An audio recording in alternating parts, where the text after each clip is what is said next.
Hello, my name is Caitlin Shoemate, and the cool tools I'm going to be showing you today is called Quizizz. My title is Using Quizizz in the Classroom. My purpose is to educate my peers on how they can use Quizizz in their own classroom. Audience is obviously my classmates, and the tools and resources needed are your computer, internet services, and an email address you can use to create and log into your account. Finding new tools to use in your classroom can sometimes be challenging. Quizizz is the perfect thing to add to your classroom. You can do a number of things, from adding materials you've used yourself or finding materials that are already on Quizizz for you to use as well. Students can do the quizzes for homework as a class using the live addition to the Quizizz, or they can use it on their own to study. Now, the first thing we are going to do is search for Quizizz. Right here. Obviously you see I've used it before, and it automatically takes me here to where I'm supposed to be as my name. Now I'm going to go out and log out and show you the regular screen that you would see for the first time. Now if you have never made a Quizizz before, you would obviously click Get Started. It would prompt you to sign up with an email, your Google, or your Microsoft. So I continue with Google. I simply click my school email, and this is where it takes me to the screen we saw before. So as you can see on the tabs to the left, we have Explore, My Library, My Organization, Reports, Classes, Settings, and more. You also have the Create button.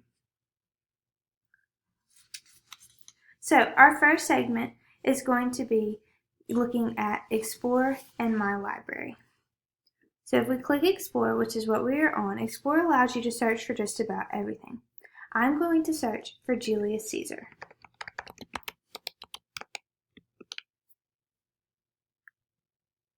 So now we're going to pick a quiz that we think we can use. I'm going to go back up and search Act 2. So there's a lot of, here's an Act 2. So we're simply going to click on this one. So by clicking on the quiz itself, you're able to look through and see the questions and the correct answers. And you're able to read through them and make sure this is stuff that your students will be able to comprehend and understand from reading the assignment. So when you're on Explore, you have the option of starting a live quiz or assigning it to homework. You have the same option when you create them yourself. Let's click Start a Live Quiz. Oh, this is a super one? Okay, that makes sense. So this is good. If you do not have a super account and things are gold, you cannot use these. So let's go back to the one we just saw, Julius Caesar Act 1. As you see, this is purple. It is not super. So since I have a free account, we can look at this one. So like I was saying, for my students starting a live quiz, you can click here, and you can click Classic or Instructor Pace.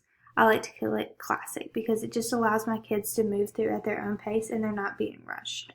So you can click Classic. You have it right here. Now, you can click Team, Classic Individual, or Test Mode. I usually do Classic Individual. You can also assign it to a class. So you would have to use this button right here, and I'm able to assign it to just about any class. So let's click 6th period.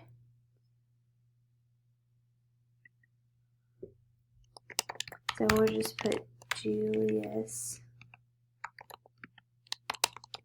Caesar assignment, and we click Next, and it adds them right here. Okay, so it's pretty simple. Now I'm going to go ahead and cancel this because we've already done Act 2, so they're going to be very confused. But when you scroll down, you can give them how many attempts you want them to have. I usually always do 1. Participants can use fun Quizizz generated names. This helps if you have kids that do not want to use their regular name.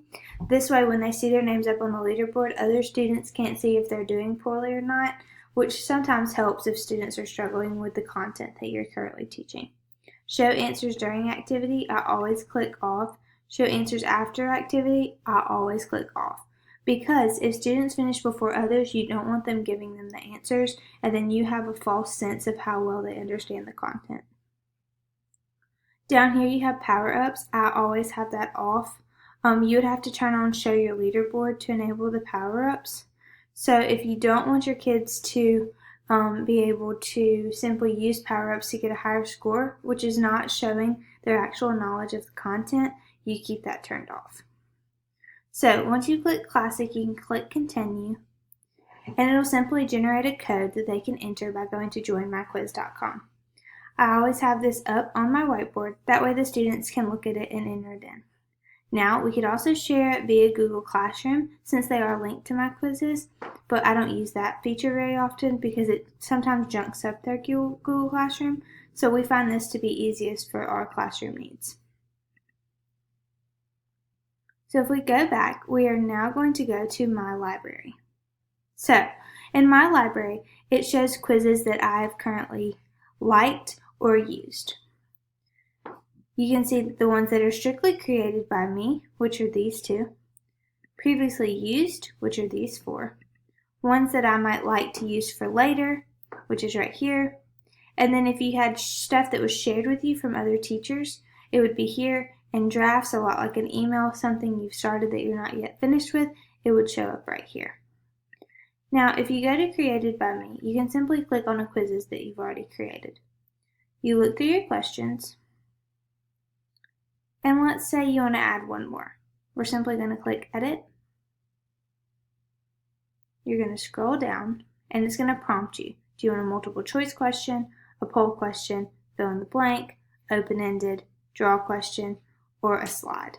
I'm going to do a multiple choice question.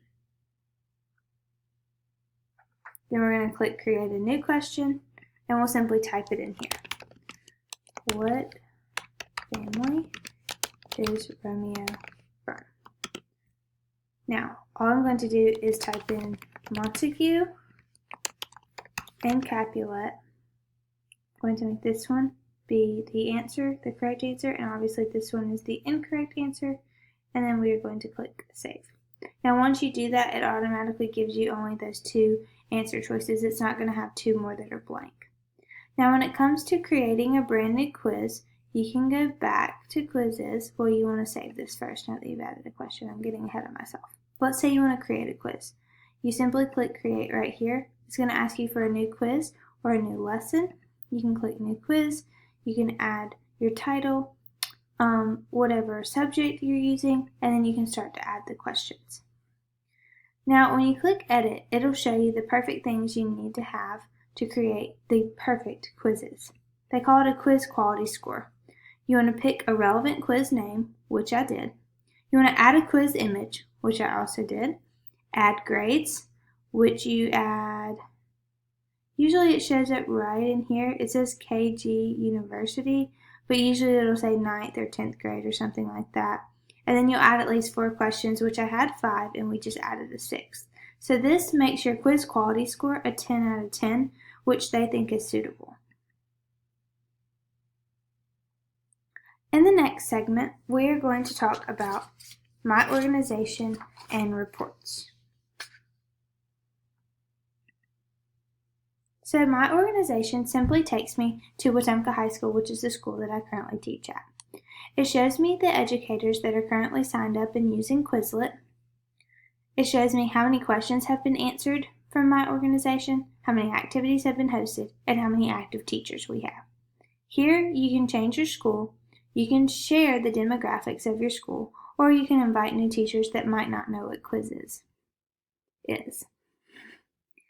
The next thing we're going to go to is reports. Reports shows you what your students are doing in your class with your Quizizz assignments.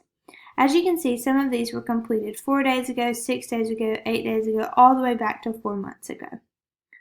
If you click on whatever one you want to look at, whatever report, you can see how much accuracy you have, how many questions, and how many participants. You can then see the students' names and their accuracy on the right. You can even email their parent to let them know how they're doing using your quizzes.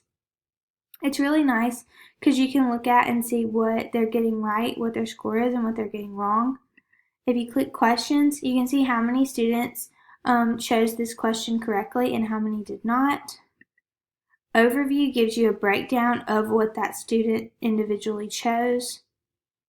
And then your topics, I didn't tag the quiz to any topics or anything, so it's not going to show you, but if you want to tag it in a topic, you can do that and you can add it to your quizzes. So when people search, like I would probably tag this one Shakespeare, so when people look for Shakespeare, this one would pop up. But I have it set to private, so it's just visible to me and the kids that I share it with. Our next segment is going to be classes and settings. If you click on classes, you can see each one of my Google Classroom classes and how many students are in each one.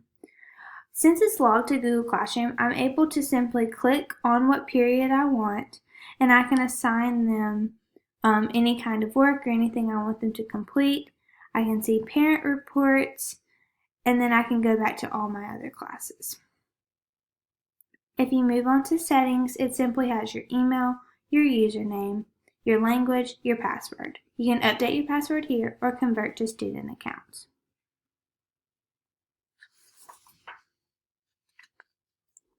The last thing we have is more. It allows you to choose memes, collections, look at your profile, or log out. Overall, I think Quizizz is pretty user-friendly.